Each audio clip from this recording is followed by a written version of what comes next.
السلام علیکم ورحمۃ اللہ وبرکاتہ۔ اعوذ باللہ من الشیطان الرجیم، بسم اللہ الرحمن الرحیم۔ قال رسول اللہ صلی اللہ علیہ وسلم: الخلق عیال اللہ فاحب الخلق الی اللہ من احسن الی عیالہ۔ رسول اللہ صلی اللہ علیہ وسلم نے فرمایا، ساری مخلوق اللہ کا کنبہ ہے، اللہ تعالیٰ کو سب سے زیادہ پسند وہ ہے جو اس کی مخلوق سے نیک سلوک کرتا رہے۔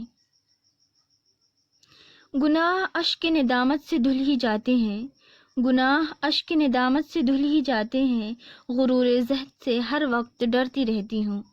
عزیز ساتھیوں، اللہ ایک ہے، کوئی اس کا شریک اور ہمسن نہیں، وہ ماں باپ اور اولاد سے پاک ہے، لیکن اسے اپنی ایجاد کردہ کائنات سے بہت پیار ہے۔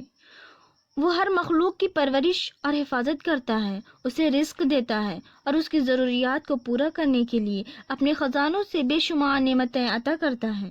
خالق اور مخلوق کے درمیان اس گہرے ربط اور تعلق کی بنا پر نبی کریم صلی اللہ علیہ وسلم نے مخلوق کو اللہ کا کنبہ قرار دیا ہے۔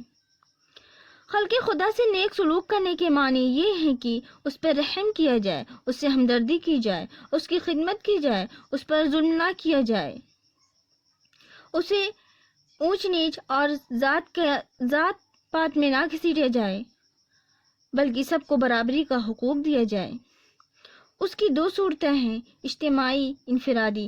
اجتماعی صورت یہ ہے کہ آدمی وہ کام کرے جس کے نتیجے میں معاشرہ خوشگوار اور پرامن بن جائے اور اس سے ہر فرد کی انفرادی زندگی بھی اطمینان اور مسرت سے لبریز ہو جائے۔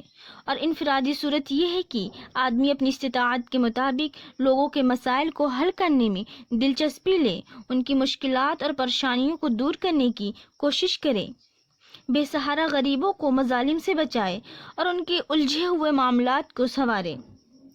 اللہ تعالیٰ کے نزدیک وہ شخص زیادہ وقی اور بہتر ہے جو خلق خدا کی بے لوث خدمت کرتا ہو اور اس پر اللہ تعالیٰ سے اجر کی توقع رکھتا ہے۔ اسے نہ وہ غیر اللہ سے صلہ طلب کرتا ہے، نہ اسے دوستوں، رشتہ داروں اور معاشرے کے ستائش اور شہرت کا خواہش مند ہوتا ہے۔